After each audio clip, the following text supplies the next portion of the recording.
Hello everyone, it's Beverly here over at Crafty Chaos with another scan and cut video tutorial for you using Brother Scan and Cut Canvas workspace software.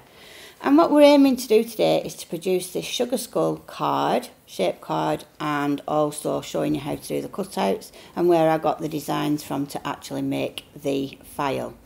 Again, as usual, this file will be available over on my blog at Beverly 10 Blogspot.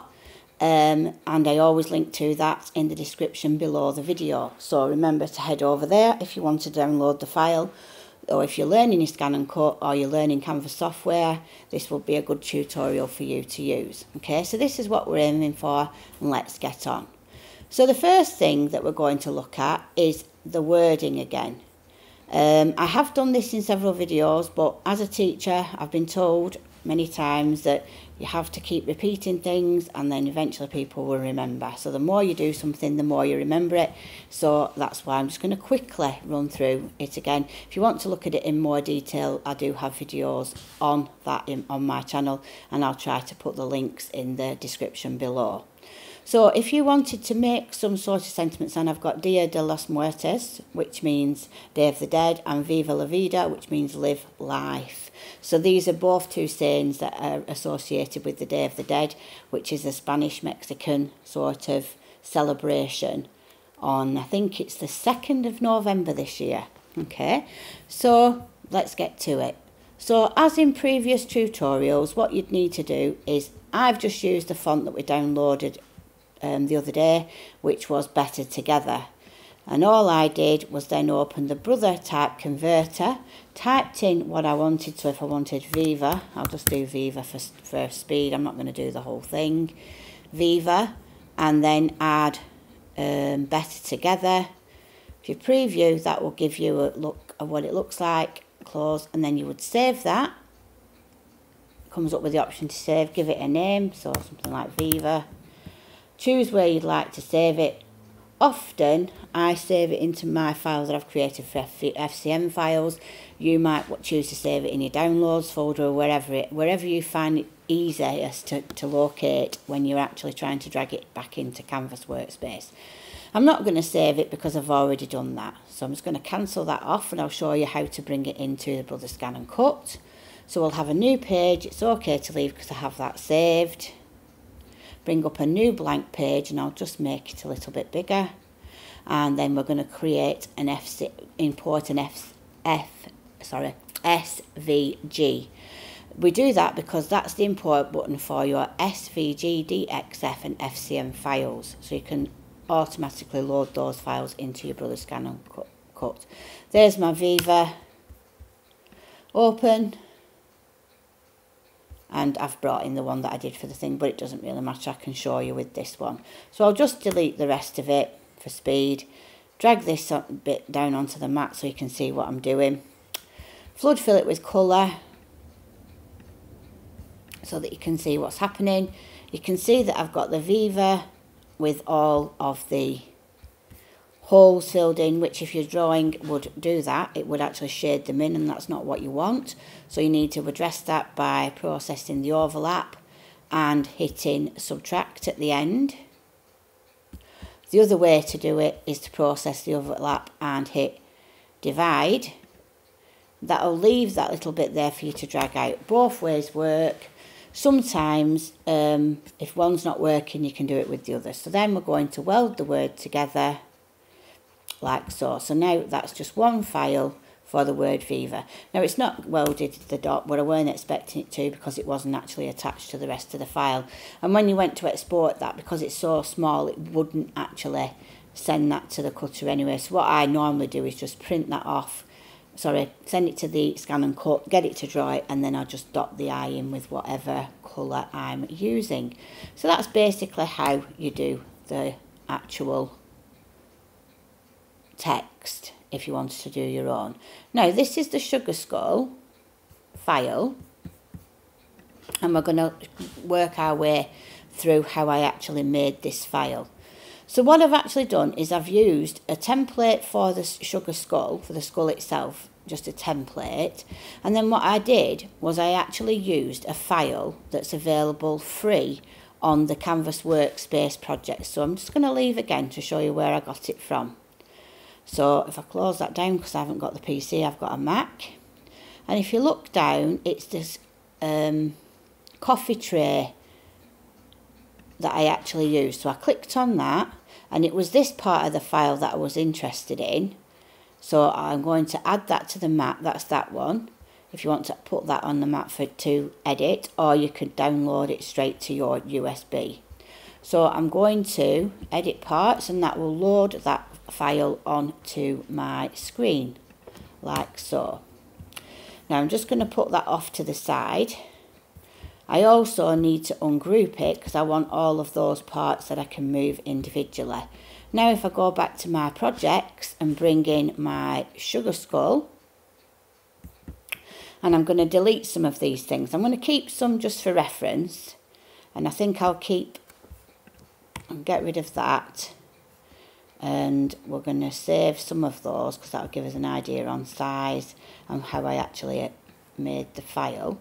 I'm going to save the teeth, and I think I'm good with that. I think we can work it out from there, because you could choose your own design. You could use whatever you want to make your cutouts on your skull. That's entirely up to you.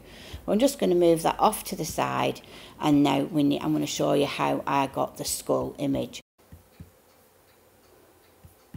So what we're going to do next is we're going to hunt for a template that we can use in our scan and cut to trace. So we're going to go to Google.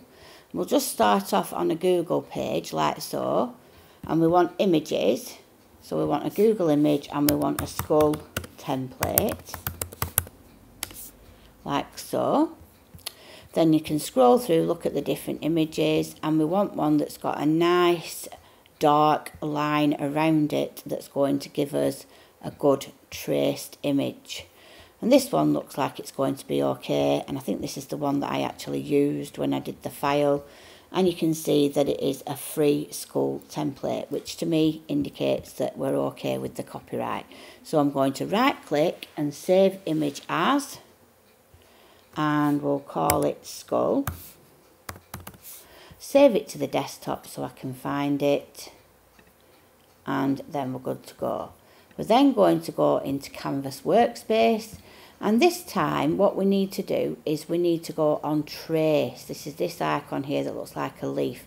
We can't go on SVG because it's a JPEG file, and we can't import JPEGs using that, only SVG, DXS and FCM.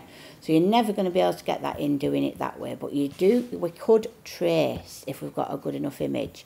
Now if I choose the file, and we want the skull, open, and I want to trace round that, I'm going to do it with this minimum number of colours that I can, do the preview, and what we're looking for is a nice even turquoise line to show us that it's actually traced that image. So I'm going to say OK. Do I want to paste the image onto my workspace? No, I don't, because I don't require that. I'm just going to say no to that, and it will put my traced skull on my desktop. Now what I'm going to do is make it quite big to start with, because I can adjust the size later. Now remember, I brought this file on from the free files on the Canvas projects, which are free for us to use. And it was these files that I used to make the sugar skull, apart from the teeth and this part here, and also the eyes. For the eyes I used a basic shape, and I used, wait while I scroll down and find it, this basic shape like the teardrop. And all I did was completely resized it, so I made it quite a bit thinner and quite a bit shorter. So something like this, maybe just a little bit wider but a little bit shorter. Okay, for the eyes. So you can adjust this as you want. We'll try it at that and see what we're looking like. So that could be the bottom one. We're going to need a duplicate. Now this is not a new technique. I have shown you this before when we've done making petals, and again I have got a video on making flowers on my channel. Now I need to leave a gap in between them because if you notice on the actual file there's a gap there. So what we're going to do is highlight both of those petals that we've just created, and we're going to go on edit, and we're going to align them just on the vertical central axes so that they're directly lined up from a straight line. I'm also going to group them, okay? Then I need some copies of them, so I'm going to hit D on my keyboard until I have 6 copies. 1, 2, 3, 4, 5, 6. Then I'm going to select all 6 copies, line them up vertically and horizontally this time. So what I've actually essentially got there is a stack of shapes. I'm going to click off, click on the top one, and now we're going to do some rotating. So I'm going to firstly rotate by 30 degrees, and then click on the top of the stack again, then 60, then 90, then 120, and finally 150. And all I've done is gone up in 30 degrees at a time. So that would make the basic eye shape. So I'm just going to group those together. Now, as you can see, it's a little bit big at the moment, even for my enlarged skull. So what I'm going to do is shrink it down until I think it looks about right for the size of the skull that we've got. And it's easier if I have it over here. So I'm just going to pop that on there. And we're just going to zoom in. Because what I'm wanting to do is I'm just going to move this skull up until it's level with the top, or more or less. And that way then I can get an idea where to place the next eye. So I need a duplicate of that. I'm going to drag it across like so. And then I want to line, I need to line those 2 up at the top only, and then I'm going to group them. Now, what you can do then is select the skull as well and centralise them. So now those eyes are dead centre and level at the top, so they should be symmetrical. Okay, so next I'm going to select both, edit and subtract. And what that actually has done now is punched out, if I fill that in, it's punched out the eyes into our sugar skull. Okay, but before I do that I should actually maybe have done a duplicate of my skull. So that's what I'm going to do now. I'm just going to undo what I've done to make myself a duplicate. So there's my duplicate. I'm pulling that off to the side for use later. Then I'm going to make sure that they're in the centre and punch out the eyes by using the subtract and flood fill with colour, so you can see that that has actually subtracted that from it. So that will be my matting layer and for my base card layer, and I'll move that off to the side. And now I'm going to continue making the skull. So as I've said, the next step will be to make the teeth. To do that, I chose an arch shape and I needed to rotate it by 90 degrees to get it in the right orientation. So I'm doing that now. And then I'm going to play around with the shape and size to get the teeth how I would like them. So I'm just shrinking it down, and remember, we don't have to do it all in proportion. We can make it taller or longer, shorter but wider, and so on. What I'm going to show you now is how I got that curve at the bottom, because teeth are not dead straight like that. So I'm going to zoom in, double click to expose the nodes and drag the central node at the bottom down a little bit, and making sure that it's a curve, which is a much more natural shape for your teeth. So now I'm happy with that curve. I'm then going to resize it until I get it to the size that I would like it to be. So I'm just going to play around now with the height and the width until I get the size of tooth that I would like. Once I'm happy, then I will carry on with the process. Still a little bit on the large side, so I'm just going to shrink it down a bit.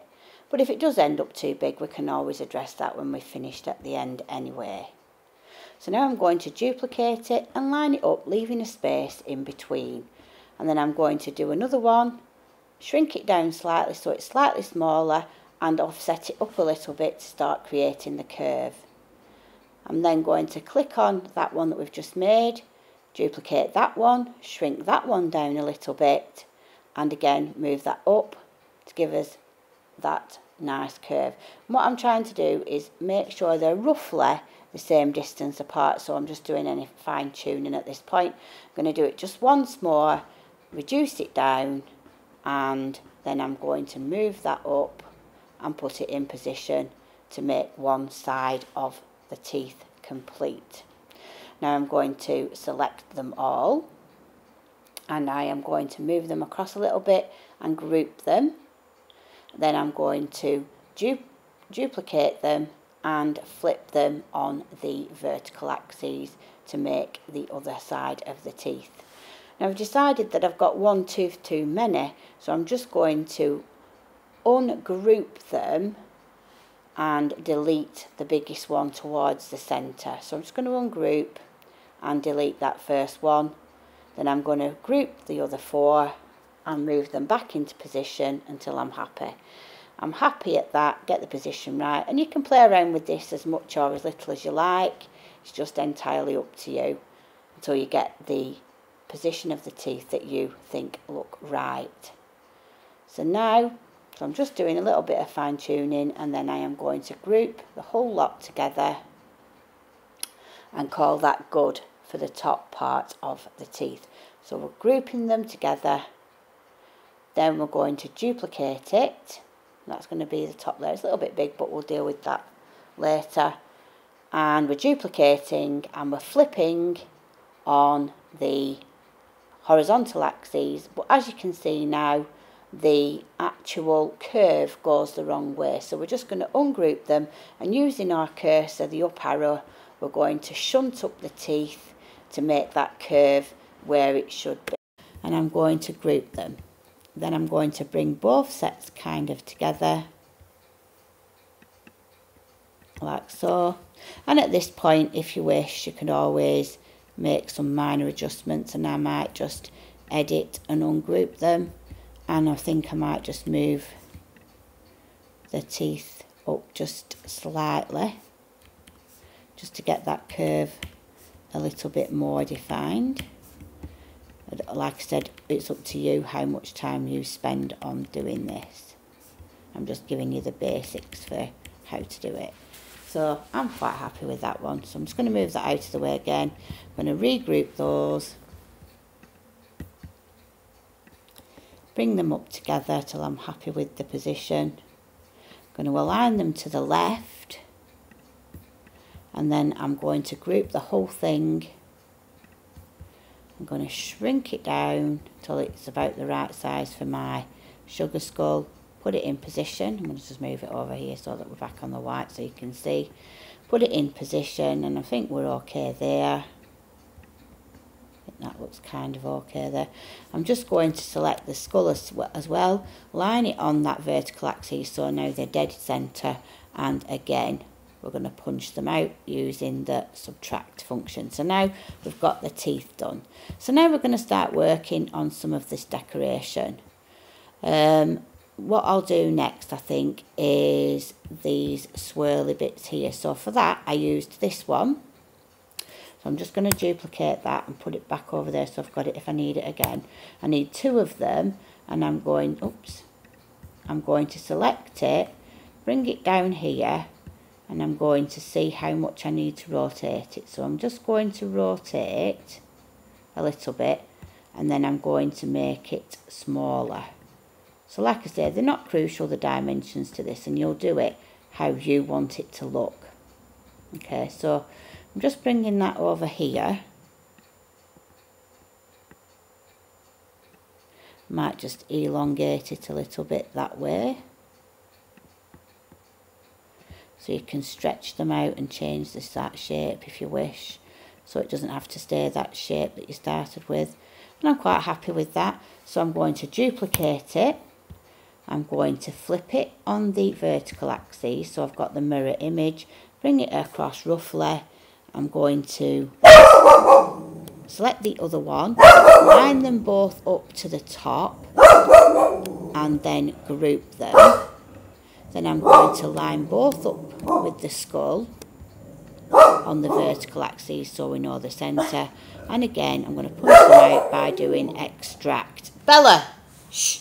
Sorry about that, and my dog's just coming. So like I said, it's not crucial, just get them into position. And every one you make is going to be slightly different, I would imagine. So the next thing I'm going to do is the bit on the chin here, this bit. So I'm going to grab one of these, I'm going to rotate it, I'm going to change the size a little bit, pop it onto my design. I need to bring it to the top because it's at the bottom at the moment. So I'm going to bring it right to the top, bring it on, position it where I think it looks okay.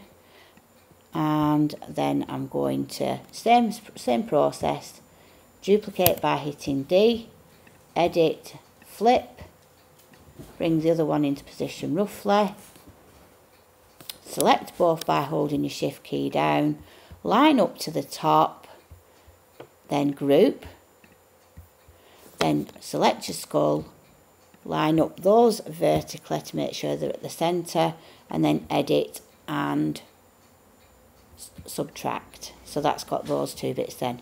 All I did then was took a circle and shrunk that right down to make this part here. So I'm just going to do that now. So I'm shrinking that down.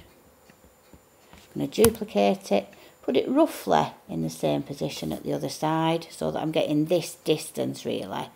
And then select both circles, align them at the top, then group them, then select the skull, edit and centre them on the vertical axis, then edit and process the overlap and subtract. And again you can see that's taken that out. Then I took this shape, let me just find it, we're looking for this shape and it's here, and I shrank that down, placed it sort of above the eyes, and this one's just the one, so we can edit and centre it on the vertical axis and then edit, subtract. So that's that one done. So we're just punching them out like we're just using a paper punch to punch them.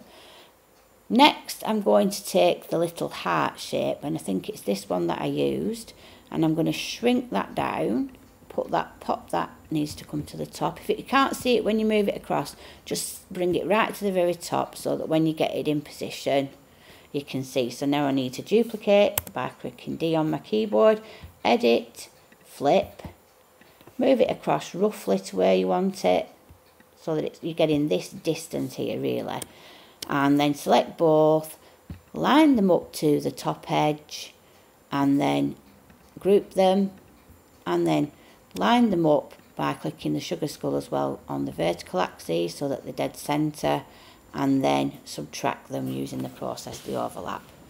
Okay, so next we're going to do the nose, and for the nose I used this shape, and all I did was bring it on. I'll just move this one out of the way for a minute. I brought it on, brought on a square, used the square to cut it in half if you will. So I brought it on, overlapped it, and then I did remove the overlap, and then when I delete my square I've got that shape left. And then all I did then was resized it to make the nose shape if you will, and then I duplicated it, flipped it on the vertical axes, lined them up like so.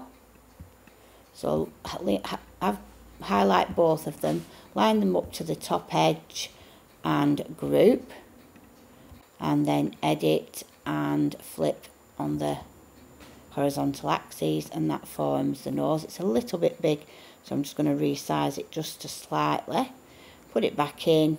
Now again, click the skull behind, center it to, sorry, you need the nose as well, the nose and the skull selected, center on the vertical axis, and then process the overlap, subtract, and that punches out the nose. So we're getting to the point now where we're nearly done. For this last part, what I took was, I believe it was this one, and I stretched it out a little bit, and then I used this one and I rotated it a little bit like so. I brought that in like onto the shape, and it doesn't have to be exact, and I welded those two together by doing process the overlap and weld. Then I duplicated it by clicking D, flipped it on the vertical axes, shunted it across, just need to move that out of the way a little bit, so shunted it across, overlapped them again, leaving like so. Then I lined them up, both of them, to the top of the, so they're level at the top, and then welded them together. So then that's kind of made this shape for the forehead. Okay, it's a little bit big at the minute, but that's not a problem. I'm just going to shrink it down, and you can remember you don't have to do it proportionally, you can do it however you wish. And then I'm going to centre that to the skull, and then I'm going to punch it out by doing subtract. So that's the top layer of the sugar skull done. Okay, right, and then what you're going to do is, remember, that's the base card that we're going to use. I'll move that out of the way.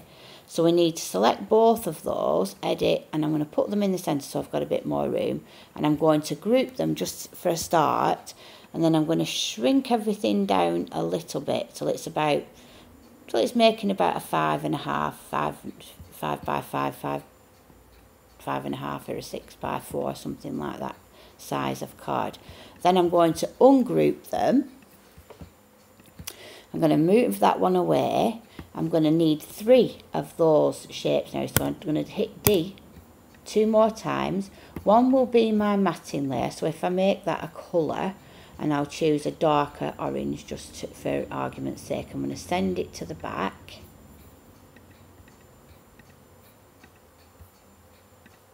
So that I can put the lighter one on top. So that'll be a perfect matting layer for the front of your card. So that's what we've got so far. Next, so we've got our matting layer, we've got our cutout layer. So now we need to make the card, and it's much the same process as you've seen me do before. So I'm going to highlight both, line them up at the top. You could equally do it at the bottom. I'm just going to move them apart a little bit so they're touching, and where they're touching is where they will overlap. I'm going to select both by dragging a box around both of them, or you could hold your shift key down and click both, just making sure that I've not moved anything, and then I'm going to weld them. Okay, down that line now is where you would fold your card, and obviously there's going to be a bit missing where we'd overlap, so that's where this layer comes in, so you get the full skull on the front. If you want to make it a little more sturdy at the bottom, all you need to do is bring in a rectangle. Doesn't have to be any particular size. All we're doing is making a bridge across the bottom there, just to give it some more stability. And if we now highlight all of that and weld it, what we've created is a little bridge at the bottom, so that that fold line is going to have something better to anchor itself to. So finally, we just need a perforating line that we can use as a fold line. Alternatively, you could leave this step out and do it on a scoreboard. It is entirely up to you. But all I'm going to do is click on the path icon, that's this one. I'm going to hover over, I'll just see if I can zoom in so you can see what I'm doing. I'm going to hover over until the cursor becomes, I'll just get back on the path icon. Oops. So path, and hover above it until it becomes a square. Using your shift key, click, drag down, and that'll give you a straight line down. When you get to the end where you want it to stop, double click to anchor, and that will give you that fold line. So then we need our properties box. It's going to be a cutting line and a perforating line, and that will be the fold for our card. Okay, I'm going to zoom. I'm just going to highlight everything there for a second and group it so that I can move the skull without it disturbing the score line. So now what we've got is that will fold that way. This will be our matting layer on top, which you can choose your colour, and can you see how that'll deal with that overlap part there? Then if you put that on top, that will give you your sugar skull. And then you could use your Dia de la Morte's what I showed you at the beginning for the text. Maybe a little greeting on the outside and place it where you want, and then on the inside might be nice to put Viva la Vida, which is live life. Also, a lot of teenagers are really into this sugar skull and this kind of gothic kind of look, so this could come in very useful for the teenagers in your life. Okay, so that's it for now. If you've liked the video, please like, share, subscribe. Remember to give me a thumbs up because it does help to grow the channel. I hope you've learned a lot from this tutorial. It is quite a long one. And I'll look forward to seeing you in my next video. Thanks. Bye for now.